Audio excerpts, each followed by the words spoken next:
E o Papão é campeão de novo. O time do povo ganhou pela 45ª vez o Campeonato Paraense. O Mangueirão vestiu-se de alviazul numa festa que reuniu mais de 30 mil convidados. Aqui está com a gente. Tudo bom, Pio? Oi, Valdão. Nosso querido analista esportivo, Pio Neto. Não é, Henrique? Para falar como foi essa conquista alviazul. Foi uma conquista merecida, justa, Pio? Foi sim, Valdo. Pelo que o Paysandu produziu no campeonato, apesar das oscilações, o Paysandu foi a melhor equipe e os números são implacáveis, comprovam isso. Algumas razões a gente pode atribuir para essa conquista bicolor do 45º título. A mesclagem, jogadores locais com jogadores de fora, boas contratações e no momento em que o Paysandu precisou, o Paysandu também soube obter as suas vitórias. Acho que foi um campeonato difícil para todos. E o lado positivo também, a gente precisa enaltecer, foi o bom time do Paragominas, que lutou o quanto pôde, mas o primeiro jogo da decisão, lá em Paragominas, quando perdeu por 4-0, já tinha praticamente se despedido da conquista do título maior do nosso campeonato. Eu entendo que o Paysandu foi a equipe de melhor campanha e agora tem muita responsabilidade pela frente, não só a Série B que vem por aí, mas também tem essa questão da Copa do Brasil, que o seu departamento jurídico garante que o Paysandu volta a disputar a Copa do Brasil no lugar do Naviraense. Mas, em termos de campeonato, o Paysandu foi a melhor equipe, a equipe de melhor aproveitamento e mereceu mais um título que festeja lá pela Curuzu, Valdo. O Henrique Miranda estava entre os mais de 30 mil torcedores no Mangueirão. Está até rouco, Henrique. Olha, torceu a muito. A voz não está valendo muito, gente. Peço desculpa para você que acompanha a gente Que em casa. isso? Agora, Você é torcedor, você comemorou bastante. Foi uma mistura de virose com torcida, com... O Corinthians também ganhou. Olha aí. Também torci pelo Corinthians, como bom corintiano que sou. Fiquei lá na expectativa e acabou que a voz ficou assim. Agora, Pio, eu queria te perguntar uma coisa com relação à campanha do Paysandu. O Ronaldo Porto, nosso amigo, né, jornalista, chegou a publicar, né, uma coluna dizendo que o título estava na mão e aí houve ali aquela escorregada no jogo.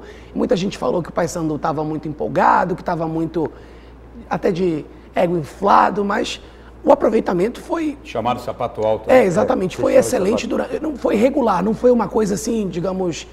Só ganhou na hora de ganhar, não. Foi uma coisa que seguiu um ritmo, foi linear. Henrique, eu vou te passar a minha leitura. O Paysandu preparou uma semana festiva. Essa semana festiva, ela passava por uma classificação natural na Copa do Brasil. Em campo. Em campo, o que acabou não acontecendo. Aconteceu na Curuzu um acidente de percurso de elevadas proporções. Por quê?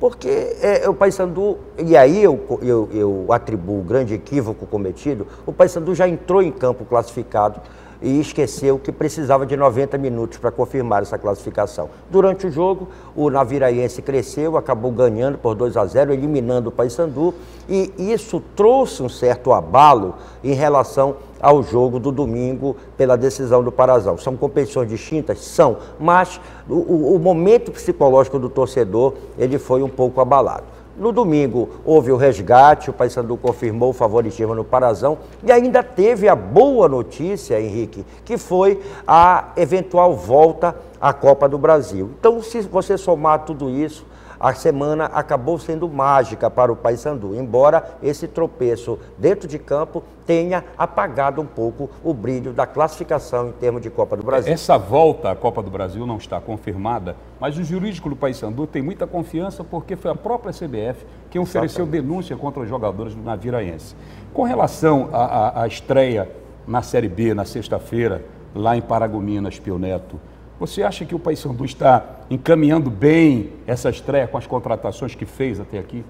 Bom, o Paysandu tem adotado como critério contratações pontuais, o que é muito correto. A gente está tendo imagens aí da vitória do Paysandu sobre a equipe do Paragominas. Então, essas contratações pontuais, elas vão ao encontro do que se deseja em termos de futebol. Você tem um grupo formatado e contrata nas posições que você precisa, né? Se vão dar certo ou não, Valdo, isso vai ficar por conta do imponderável do futebol.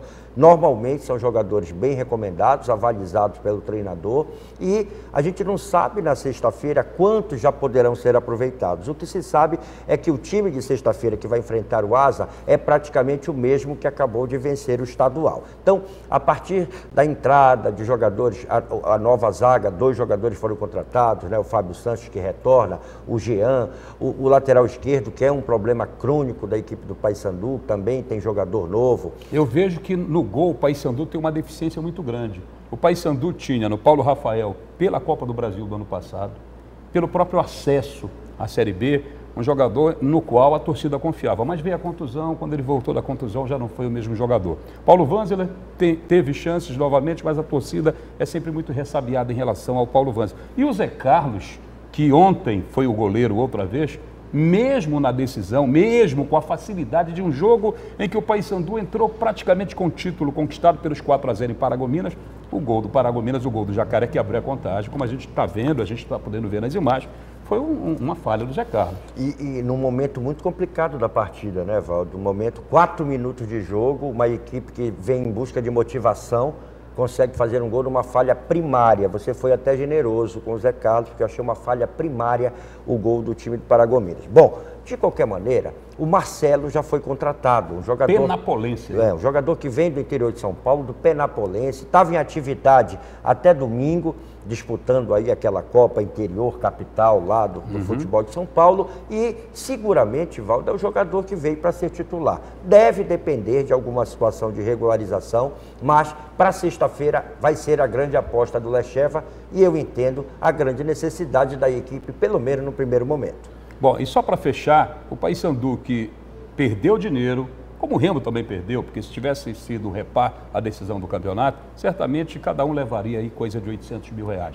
Mas o Paysandu vai continuar perdendo dinheiro também no início do Campeonato Brasileiro, porque vai ter que fazer 2 dos seus primeiros jogos em casa, fora de casa, jogando em Paragominas. É verdade, essa perda de mando de jogo que faz com que o Paysandu atue em Paragominas é mais um prejuízo, Valdo. E com um detalhe, né, que também sirva de lição para o torcedor. O torcedor não pode jogar contra o seu próprio time com um comportamento deselegante e sem educação. Vamos acompanhar, vamos protestar, mas sem jogar nada para o campo, porque as punições são cada vez mais rigorosas. Obrigado ao Pio, né, Henrique? Ok, né, Pio? Muito obrigado. Semana que vem a gente continua comentando aí o balanço do esporte. Com todo prazer, Henrique e Valdo. A gente também está tentando formatar aí o nosso programa de domingo, né, Valdão? Que vai dar muito o que falar, Henrique. Uma mesa redonda. Então tá certo. Valdo, a gente agradece a você também, Pio. E antes da gente encerrar, tem notícia do dia, saiu no Diário do Pará, o Instituto de Desenvolvimento Socioeconômico e Ambiental do Pará, o IDESP, divulgou os dados do desmatamento. Segundo os boletins do departamento no Pará, o desmatamento atingiu esse mês, agora de abril, áreas equivalentes a 1,76 km². Em janeiro, esse número foi maior, 6,13 km². Em fevereiro, deu uma diminuída, menos de 1 km, 0,59 km². Em março, não foi registrado nenhum dado do desmatamento, mas isso o IDESP explica que tem também relação com o número de nuvens. Essa época do ano ela é muito constante a formação de nuvens na área.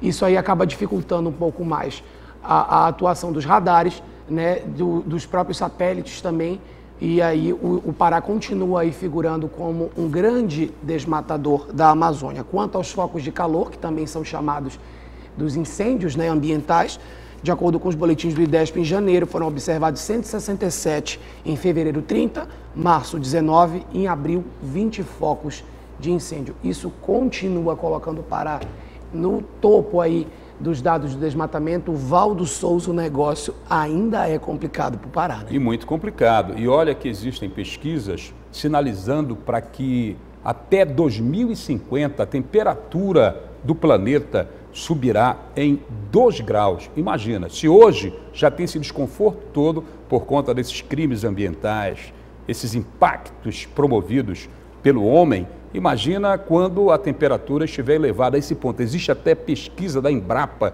com plantas para torná-las resistentes para que o campo não sofra, a agricultura não sofra e, consequentemente, os preços dos produtos advindos do campo não sejam tão inflacionados. Se hoje já está assim, com tomate, não é? Com feijão, com outros produtos da agricultura, imagina com uma temperatura inclemente dessas. Bom, e falando em temperatura, o próprio INPE, né, o IMET também, que fazem aí a medição da temperatura, já apontam que esse mês de maio, para a virada de maio para abril, vai ser um dos meses mais quentes do ano. E a gente está chegando no nosso verão amazônico, vocês já imaginam como é que vai ser. Temperatura média, 32 graus.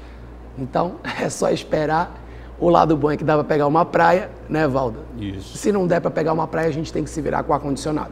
Bom, o programa de hoje vai ficando por aqui. A gente agradece ao carinho da sua audiência. Continua chamando você para mandar a sua sugestão de reportagem.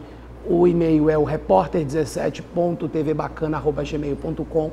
Pode mandar para a gente crítica, sugestão de reportagem.